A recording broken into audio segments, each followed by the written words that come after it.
chapter, I'd like to take a look at some of the modules that we commonly use when building sites with Drupal. Drupal core provides us a lot of tools out of the box, but when we start looking at the modules we can download from Drupal.org, we really get an idea of how powerful of a tool Drupal can be. We'll take a look at the Views module, Token, Path Auto, Backup and Migrate, Date and Calendar, and Web Form. Obviously, with 15,000 modules on Drupal.org, we can't look at all of them in a single video, but hopefully what we can do is point out some of the more commonly used ones and give you an idea of just what's possible with Drupal. So let's get started. So we'll start by looking at the Views module. You've probably actually heard of Views before. It's pretty rare that anybody builds a site without using the Views module. One of the things that Drupal is really good at is allowing us to collect content, to collect data. We have got this whole concept of entities in Drupal 7, the ability to create nodes, comments, upload files, all kinds of different entities that we can collect in Drupal and collect that data. Drupal core excels at letting us do that. What it doesn't really do very well out of the box is give us a tool for providing lists of that content that we've collected. That's where Views comes in. The Views module, along with the CTools module, which is a dependency of Views, just a library of functions that it uses, allows you to, via a user interface, click together a query, essentially, to pull some data out of your database. It lets you choose, I'd like to make a list of nodes, or I'd like to make a list of users. And then you can create, after you've created a list of things and filtered it down to just what you want, Views lets you choose how you'd like it to be output. So you can choose different styles for outputting it. I might want to output a list of teasers of nodes, or I might want to output a table that lists all of the users on my site and a link to edit their account. It's handy not only for building pages that are public facing, something like a list of events or a list of files that someone might want to download, or list of anything basically. It's also great for building administrator facing pages. You might want to build a list of all of the nodes that a particular user has created that are in unpublished state. So basically, like, show me a list of all my drafts. Views is really handy for that as well. Number one most installed module in Drupal, you're probably not going to build a site without using Views. Another really commonly used module is the Token module. Drupal.org/project/token. Token was really widely used in Drupal 6, so much so that a lot of Token's innards became part of Drupal 7 core. So the guts, the API that makes Token work, is actually in Drupal 7 core. The Token module for Drupal 7 provides a user interface for interacting with those tokens, and also for provides support for the fields that are in Drupal core. Makes the field values available as tokens. Token module by itself doesn't actually really do a whole lot. It just provides these placeholders that can be replaced by some dynamic text. So the token might look something like this, like %site-name, for example. And what that would do is be used in a string of text somewhere on your site and be replaced with, instead of that token, it would be replaced with the actual value of the site name variable on your site. A good use case for something like this might be an email. You want to send out email to all your users and you want to personalize it a little bit. So you might want to have a token that's the %user-name that is the token that will be dynamically replaced with the name of the user that you're sending that email to, so you can personalize things a little bit. The Token module is really handy when you've got the Path Auto module installed, another one that I use quite frequently. So Drupal.org/project/pathauto. You build a site in Drupal. Let's take a look at our site. You build one of these sites.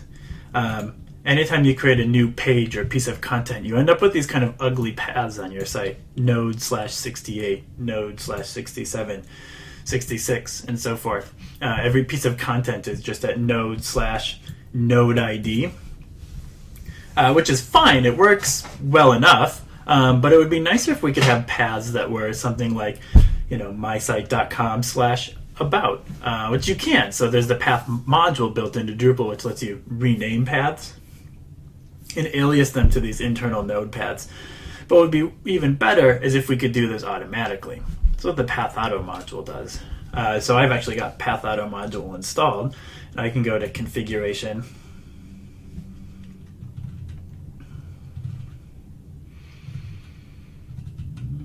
And I can scroll down here under URL aliases.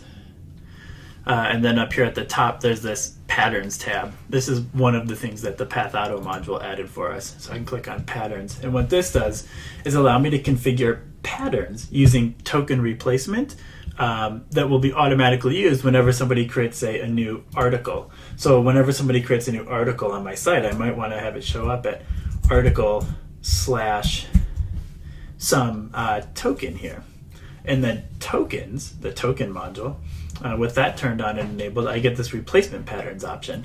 And so this is what the token modules provided us. There's UI for browsing a list of all of the different replacement patterns. I can start to get an idea of, like, based on the current node. So when somebody creates an article, they're creating a node, I might want to add some information from that node into the path for our article, like, say, node : title. Click on that, and it actually adds it in there for me. So now when somebody creates a new node and saves it, if it's an article, it'll automatically get a path alias of article / title of our node. That's what Path Auto does for us. Another really handy module that I use all the time is the Backup and Migrate module. Drupal.org/project/backup_migrate.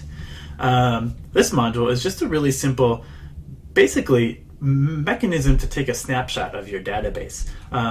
You can use it for a couple of things. The most useful is obviously creating a backup. Click a button, you've got a backup of your site's database. You can also schedule it so that they happen on regular intervals. If you've got cron enabled, which we'll take a look at in another chapter in this series, it can automatically trigger a backup to happen. Another way that this module is really useful is when I want to move a copy of my database between, say, my development environment and a quality assurance environment or testing. I can use the Backup and Migrate module to take a snapshot of the database and migrate it to another server or another instance of this site. There's the Date module. And the Date module combined with the Calendar module, Date provides a new field type for Drupal. So we've taken a look at this concept of fields. The Date module provides a date field, which can be used to attach date and time information to any entity in Drupal. So that's super powerful. It also does things like help dealing with time zones and a lot of other complicated date math and that kind of stuff. It provides a handy little pop-up calendar so you can pick dates from a calendar instead of Drupal's standard select list drop-down where you've got a date drop-down that's like month, day, year, and you have to choose from that. The calendar is a lot easier. Combine the Date module with the Calendar module. Calendar is actually a tool that's built on top of views. So it combines the dates that you collect using the Date module and exposes their data to views in a way that can be used to create really awesome calendars. Think like a Google Calendar type of calendar built right into your Drupal site. Really powerful for that. And finally, the last one I wanted to show was the Web Form module. Web Form is a great tool for basically creating surveys on your Drupal site. But not only just surveys, you think of basically anytime I want a form, a user-facing form on my site for collecting data, I'll probably want a web form.